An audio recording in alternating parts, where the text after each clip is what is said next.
ரொம்ப ஸ்கூல் டைம்ல இருந்து கலைஞர் டிவி ரெகுலரா நம்ம பார்த்துட்டு இருக்கோம். ஸோ அதுல ஒரு அப்பியர் ஆகுறதும் வந்து நிஜமாவே ஒரு பெரிய விஷயமா இருந்தது. அதுல என்னோட பார்ட் ரொம்ப இனிஷியல்ஸ்னாலும் அதுதான் ரொம்ப இம்பார்ட்டன்டான பார்ட்டா இருந்துச்சு. அதனால ஆக்டிங்க்கு நிறைய ஸ்கோப் இருக்குன்றதுனால ஆக்செப்ட் பண்ணியாச்சு. ஸோ அதோட இயக்குனர் அப்படிங்கிறதுனால ஒரு ஆக்டிங் வைஸ் நிறைய விஷயம் அவங்க கிட்ட நம்ம கத்துக்கலாம், நிறைய ஸ்கில்ஸ் கத்துக்கலாம் அப்படின்னு. ஆனா அதெல்லாம் விட இதுல வந்து கத்துக்கிட்ட விஷயங்கள் வந்து ரொம்ப ஜாஸ்தியா இருக்கு. மத்தெல்லாம் வந்தோம், சொன்னதை செஞ்சோம், போனோம் அந்த மாதிரி இருக்கும்.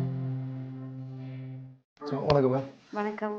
இப்போ இந்த புதுசா கலைஞர் தொலைக்காட்சியில் ஆரம்பிக்கப்பட்ட இந்த ஒரு ப்ராஜெக்ட், இதுல உங்களோட பார்ட்டிசிபேஷன், இது எப்படி நீங்க இதுல சேர்ந்தீங்க அப்படின்னு தெரிஞ்சுக்கலாங்களா? இதுல சேர்ந்தது வந்து திடீர்னு ஒரு கால் வந்தது. இந்த மாதிரி ஒரு ப்ராஜெக்ட் இருக்கு அப்படின்னு சொல்லிட்டு. ஃபர்ஸ்ட் வந்து இந்த ப்ராஜெக்ட் பண்ற இயக்குனர், ஸோ அவர் நிறைய ப்ராஜெக்ட்ஸ் பண்ணியிருக்காரு. அந்த ப்ராஜெக்ட்ஸ்லாம் நான் வந்து ஒர்க் பண்ண டைம்ல இருந்தே ரெகுலரா பார்த்துட்டு இருந்த சீரியல்ஸ் அதெல்லாம். ஸோ அதோட இயக்குனர் அப்படிங்கிறனால ஒரு ஆக்டிங் வைஸ் நிறைய விஷயம் அவங்க கிட்ட இருந்து நம்ம கத்துக்கலாம், நிறைய ஸ்கில்ஸ் கத்துக்கலாம் அப்படின்னு தான் நம்ம வந்து யோசிச்சோம். எவ்வளோ நாள் பண்ண போகிறோங்கிறத விட அது கொஞ்ச நாள் நம்ம வெறும் இனிஷியல் எபிசோட்ஸ் தான் வரோம்னாலும் அதில் எவ்வளோ குவாலிட்டியாக நம்ம விஷயங்கள் கற்றுக்குறோம் அப்படிங்கிறது ரொம்ப இம்பார்ட்டன்ட். ஸோ அப்படி நினச்சி தான் இதுக்குள்ளே வந்தது. அண்ட் ஆல்சோ ரொம்ப ஸ்கூல் டைம்லேருந்து கலைஞர் டிவி ரெகுலராக நம்ம பார்த்துட்ருக்கோம். ஸோ அதில் ஒரு அப்பியர் ஆகிறதும் வந்து நிஜமாவே ஒரு பெரிய விஷயமா இருந்தது. ஸோ அதனால் அக்செப்ட் பண்ணியாச்சு. அண்ட் ஆல்சோ ஸ்டோரியும் ரொம்பவே நல்லா இருந்தது. அதில் என்னோட பார்ட் ரொம்ப இனிஷியல்ஸ்னாலும் அதுதான் ரொம்ப இம்பார்ட்டண்ட்டான பார்ட்டாக இருந்துச்சு. அதனால் ஆக்டிங்க்கும் நிறைய ஸ்கோப் இருக்குன்றதுனால அக்செப்ட் பண்ணியாச்சு. ஸோ இருக்குன்றதுனால அக்செப்ட் பண்ணீங்களா? இப்போ கிட்டத்தட்ட ஒரு 15 நாள் நீங்கள் நடிச்சிட்டீங்க. இப்போ அந்த இது இருந்துச்சா? நீங்கள் எதிர்பார்த்தது எல்லாமே இருந்ததா? நான் நினச்சதை விடவே ஜாஸ்தியாகவும் இருக்குது. லேர்னிங்காகவும் நிறைய லேர்ன் பண்ணிக்க முடிஞ்சது. கிட்டத்தட்ட ஒரு 4, 5 சீரியல்ஸ் வரைக்கும் கெஸ்ட் ரோலாக அந்த மாதிரி பண்ணியிருக்கேன். ஸோ இதுவும் அப்படி தான். ஆனால் அதெல்லாம் விட இதில் வந்து கற்றுக்கிட்ட விஷயங்கள் வந்து ரொம்ப ஜாஸ்தியாக இருக்குது. மற்றெல்லாம் வந்தோம், சொன்னதை செஞ்சோம், போனோம் அந்த மாதிரி இருக்கும். பட் இது வந்து எக்ஸ்ட்ராவாக கொஞ்சம் விஷயம் லேர்ன் பண்ணிவிட்டு இனிமேல் ஏதாவது பண்ணாலும் இதில் கற்றுக்கிட்ட விஷயங்களை அதை அப்ளை பண்ண முடிஞ்ச மாதிரி ரொம்ப ப்ரொடக்டிவாக இருந்துச்சு இந்த 15 டேஸ் ஷூட். ஆல்சோ அவுடோர்லாம் போயிட்டு வந்தது. சீரியலுக்குலாம் அவுடோர்லாம் போனதே கிடையாது. மூவிஸ்க்கு தான் அப்படி போயிருக்கோம். பட் இந்த சீரியல் வந்து ஒரு மூவிக்கு எப்படி உட்காந்து எடுப்பாங்களோ அவ்வளோ மெனக்கெட்டு எடுக்கிறாங்க. இன்னும் அதர் ஸ்டேட்ஸ்லாம் வேறு போக வேண்டியது இருக்குது. ஸோ அந்தளவுக்கு இம்பார்ட்டன்ஸ் கொடுத்து எடுக்கிறதுனால ரொம்ப நல்லா இருக்கு. அதர் கண்ட்ரிக்கும் பிளான் பண்ணிட்டு இருக்காங்களா? அதர் கண்ட்ரி கூட்டு பார்க்க சந்தோஷமா இருக்கு. ரெடியாக தான் இருக்கீங்க. ஸோ அந்த ப்ராஜெக்ட் மேலே அவ்வளோ கான்ஃபிடென்ட் இருக்கு உங்களுக்கு? கண்டிப்பாக. இப்போ இந்த கலைஞர் தொலைக்காட்சியோட இந்த பவித்ரா சீரியல், இதில் உங்களோட கேரக்டர் அது உங்களை எந்த அளவுக்கு இம்ப்ரெஸ் பண்ணுச்சு அப்படின்னு சொல்ல முடியுமா? ஃபர்ஸ்ட் பவித்ரா சீரியல் அப்படின்னோடனே நான் பூஜை போடும்போது அந்த பேர் பார்த்தேன். ஓகே நம்ம தான் பவித்ரா போலன்னு நினச்சேன். ஆனால் நான் வந்து பவானி அப்படின்ற ஒரு கேரக்டர். ஸோ அதுக்கப்புறம் தான் எனக்கு இன்னும் இன்ட்ரெஸ்டிங்காக இருந்தது.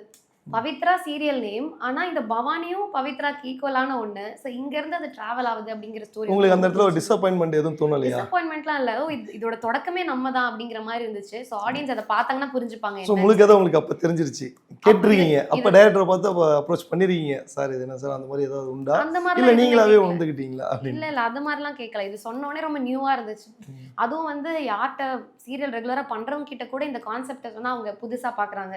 இது சீரியல் மூவியா அதுக்கப்புறம் ஆரம்பிக்குதா அப்படிங்கிற மாதிரி. ஸோ இது ஒரு புது முயற்சியா இருக்கும் கலைஞர்ல. ஒரு படம் மாதிரி பார்த்துட்டு இங்க இருந்தா கதை ஆரம்பிக்குது அப்படிங்கிறது தெரிஞ்சுக்கிட்டு பார்க்கறது ஃபர்ஸ்ட் டைம் இம்ப்ளிமெண்ட் பண்றது பவித்ரா சீரியல் தான். அண்ட் பவானி அப்படிங்கிற கேரக்டர் ரொம்ப ஸ்ட்ராங்கான ஒரு கேரக்டர். நிறைய விஷயம் ரொம்ப ரிலேட் பண்ணோம் ஆடியன்ஸ்க்கு, அந்த மாதிரி இருந்துச்சு. ஸோ பவானி தான் இந்த பவித்ராவோட தொடக்கமாக இருக்கும் அப்படிங்கிறது உங்களுக்கு கான்ஃபிடென்ட் இருக்குது. இப்போ ஒரு 15 நாள் இந்த யூனிட்டில் ஒர்க் பண்ணிட்டீங்க. இப்போது அந்த புது ப்ராஜெக்டை பற்றின எல்லா விதமான இதுவும் உங்களுக்கு தெரியும். உங்களோட கோஆர்டிக்ஸ், அவங்களோட கேரக்டர்ஸ் எல்லாமே தெரியும். இந்த அனுபவத்தையும் கொஞ்சம் ஷேர் பண்ணிக்கலாம். கண்டிப்பாக ரொம்ப அதான் சொல்கிறேன், ஒரு மூவியில் எப்படி எல்லாரும் விறுவிறுன்னு வேலை செய்வாங்க. ஸோ அந்த மாதிரி எல்லாரும் ஒரு பயபக்தியோடு வேலை செஞ்சுட்டு இருந்தாங்க. ரொம்ப டெடிக்கேட்டான டீமாக இருந்தாங்க. ரொம்ப ஹெல்ப்ஃபுல்லாகவும் இருந்தாங்க. ஒரு சின்ன சின்ன டயலாக்ஸ்லேருந்து சொல்லிக் கொடுக்கறதுலேருந்து ஸோ மற்ற இடத்த எக்ஸ்பீரியன்ஸ் பண்ணதை விட இங்கே இன்னும் நிறைய டெடிக்கேட்டடாக இருக்கிறத பார்க்க முடிஞ்சுது. ஸோ ஆல் தி பெஸ்ட், டீமுக்கு தான் ஆல் தி பெஸ்ட் சொல்லணும். இவ்வளோ கஷ்டப்பட்டு உழைச்ச எல்லாருக்கும் வந்து ஒரு பெரிய அவுட்புட்டாக இந்த பவித்ரா சீரியல் இருக்குன்னு ஒரு நம்பிக்கை இருக்குது. ஸோ இந்த பவித்ரா சீரியல் வந்து எடுத்தோன்னே ஒரு மூவியாக ஸ்டார்ட் பண்ணி அதுக்கப்புறமா சீரியலாக அது வந்து கண்டினியூ ஆக போகுது. அந்த மூவியில் தான் வந்து நான் நடிச்சிருக்கேன் பவானி அப்படின்ற ஒரு சூப்பரான கேரக்டரில்.